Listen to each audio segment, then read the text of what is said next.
En rejoignant la saison 2 de la série En thérapie, Charlotte Gainsbourg risque de séduire un public de plus en plus large. Malheureusement, la populaire comédienne et chanteuse n'est pas très fan des offres de succès. Elle s'explique. Charlotte Gainsbourg a pu puiser dans sa propre expérience pour travailler le personnage de Claire, la psy référente, qu'elle incarne dans la saison 2 de la série En thérapie, auprès de Frédéric Pierrot.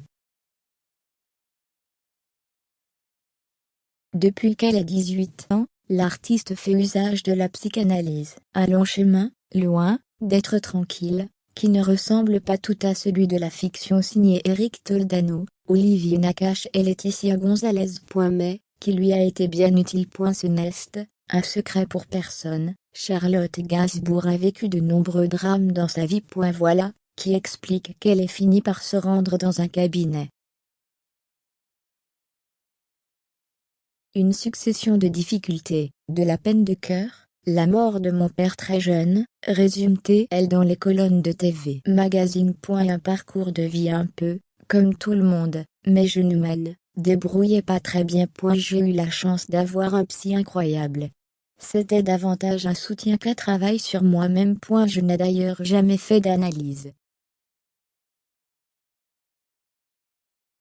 Ce n'est pas un hasard si je suis parti à New York. Faire partie d'un des clans les plus puissants de notre patrimoine n'a pas que des avantages. Tous les Français connaissent les différentes branches de son arbre généalogique et suivent l'évolution de Charlotte Gainsbourg, comme celle de Lou Doyon, Jeanne Birkin ou Lulu Gainsbourg. Je ne le vis pas très bien, mais je m'en accommode, assure-t-elle.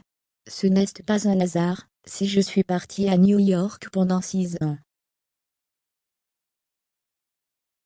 Ma sœur venait de mourir. Je n'y arrivais plus.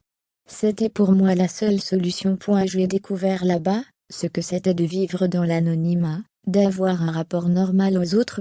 Mon père avait raison. Connu très tôt, notamment en collaborant avec Serge Gainsbourg, Charlotte a voulu fuir les différents aspects de la célébrité. Et aujourd'hui, elle apprécie davantage ses contours, tout en conservant une certaine distance avec son public.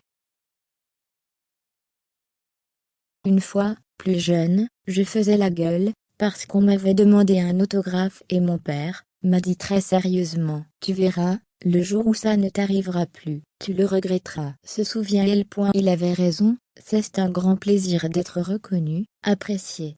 Mais avoir toujours à parler de mes parents, en étant poli, souriant, par respect de l'amour que les gens leur portent, c'est compliqué.